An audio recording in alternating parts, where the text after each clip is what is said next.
Então Paulo continua fazendo o seu apelo para que Filemon aceite Onésimo de volta, esse seu escravo que continuará sendo seu escravo, mas agora a partir da perspectiva da luz da cruz, que é agora não é mais um escravo, mas ele é também um irmão. E a partir dessa perspectiva de irmão em Cristo, alinhado com o seu mestre pela cruz, Paulo pede para que Filemon o aceite e o receba como irmão, não abandonando o seu cargo, a sua função social de escravo, tá? Mas olhando para essa função social, essa relação social a partir da cruz. Não a partir da sociedade, mas a partir da cruz. Essa é a proposta de Paulo para Filemon. E aí o verso 18 continua falando, né? A gente falou na última aula, na última live, o verso 18 vai seguir assim, ó. Paulo falando para Filemon: e se ele causou algum dano a você, ou lhe deve alguma coisa, ponha tudo na minha conta. Paulo fala isso para Filemon. Aí o verso 19: eu, Paulo, de próprio punho, escrevo isto. Eu pagarei. É claro que não preciso dizer que você me deve a própria vida. Sim, irmão, verso 20. Que eu receba de você no Senhor este benefício. Reanime o meu coração em Cristo. Então Paulo está fazendo um apelo assim bastante forte para Filemon, para que ele aceite a Onésimo como irmão, e que se Onésimo causou algum dano, que essa é a ideia que nós temos, né? Quem estuda, se você está comigo desde a primeira live, você percebeu que existe uma das propostas do pano de fundo dessa situação, é que Onésimo, que era o escravo, roubou alguma coisa de Filemon, não sabemos o que, se dinheiro e outras coisas, e fugiu, foi embora. E foi para Roma, e lá em Roma ele se encontra com o apóstolo Paulo. E lá ele acaba se convertendo, então ele tem esse encontro com Paulo, para que ele possa retornar ao seu Senhor, e se tem alguma dívida, Paulo põe na conta dele. Então Paulo se coloca no lugar do devedor e fala: olha, se tem alguma coisa, eu vou pagar. Então, muito provavelmente, Paulo está se referindo a algum bem material, alguma coisa física, né? E Paulo não era uma pessoa rica, como nós já sabemos. E ele mesmo assim coloca: olha, se tiver na conta aí, põe na conta que eu pago, se tiver alguma dívida, algum prejuízo. De alguma maneira eu vou pagar. E Paulo se coloca no lugar desse pagador. Aí o nosso comentário começa falando assim, ó: com certeza, a fuga de Onésimo atrapalhou as atividades do seu senhor. Não sabemos se o escravo roubou dinheiro ou bens, ou até que ponto Filemon sofreu prejuízo financeiro ou de outro tipo como consequência do que Onésimo fez. Nós não sabemos qual foi o prejuízo que Filemon teve. Para eliminar qualquer coisa que pudesse impedir Filemon de receber Onésimo com carinho, Paulo se oferece para pagar a dívida do fugitivo. Então Paulo se coloca como esse, como é que a gente fala? Fiador, né? Essa pessoa que, olha, se tem alguma coisa eu pago, vai ficar no meu nome, tá? Então coloca aí no meu CPF que eu vou passar o cartão e eu vou pagar, não sei como, mas vou pagar.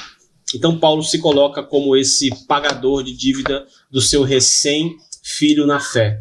Então perceba a situação que está acontecendo aqui. Nós, como brasileiros, eu já presenciei isso dentro de igrejas.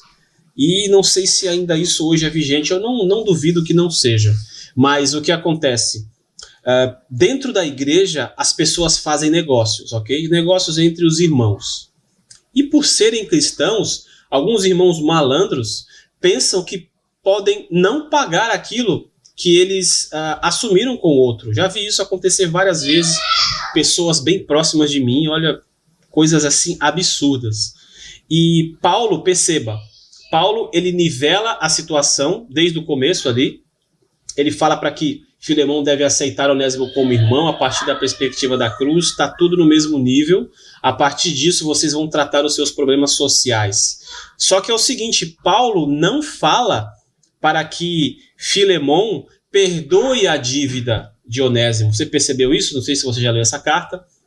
Mas Paulo não fala para Filemon: olha, perdoa a dívida dele porque ele é teu irmão na fé. Perdoa se ele deve alguma coisa porque o negócio agora é todo mundo cristão. Não que isso não possa ocorrer, tá? A gente percebe lá no Antigo Testamento aquele, se não me engano, é o chamado Ano do Jubileu, onde todas as dívidas entre os conterrâneos judeus eram perdoadas, né? E até os escravos eram libertos. Então, o Ano do Jubileu, você tinha esse privilégio.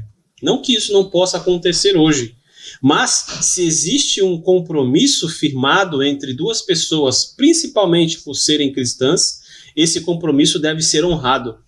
Nem que você não tenha e tenha que pedir para alguém. Então perceba que aqui Paulo, ele não está dando uma de malandro, né? Olha, eu sou o teu discipulador, Filemon, Onésimo, eu sou o teu discipulador, vocês vieram a Cristo por meu intermédio. Então, nessa situação, vamos fazer assim? Filemon, perdoa a dívida aí, tudo certo, tá? Não precisa não, fica de boa, não cobra não. Onésimo, não precisa pagar, tá tudo certo. Não, Paulo não faz isso. Paulo trabalha com a ideia de que se tem alguma coisa, vai ser pago. Então, Filemon, se tu teve algum prejuízo, eu vou pagar. Fica tranquilo. Se ele roubou tua televisão, se ele tirou o teu dinheiro aí do teu colchão, se ele roubou o teu celular, se ele levou um dos teus carros, ou no caso lá, um dos teus cavalos, né? Também não tinha celular, obviamente, que eu estou fazendo uma figura de linguagem aqui. Se ele levou alguma coisa tua, eu vou pagar, tá? Eu vou pagar e fica tranquilo, a gente vai resolver isso aí. Então, Paulo não está pedindo alforria de Onésimo e nem está pedindo para que Filemão perdoe as dívidas. Ele está falando, olha, aceite ele como um irmão, ok? Vocês dois são importantes da mesma forma, né? Perante Jesus. Ele olha vocês como com a mesma quantidade de importância, de dignidade, se podemos falar. Mas, obviamente, ele continua sendo teu escravo, você vai tratar ele de maneira diferente, porque essa relação social é meio ruim, não é biblicamente correta, mas se tem alguma dívida, ele vai pagar. E se ele não pagar, eu pago, né? Paulo já toma essa iniciativa, talvez ele soubesse que Filemão, que Onésimo não tinha condições, e ele já se antecipa, olha, se tem alguma coisa, coloca na minha conta, deixa que eu pago.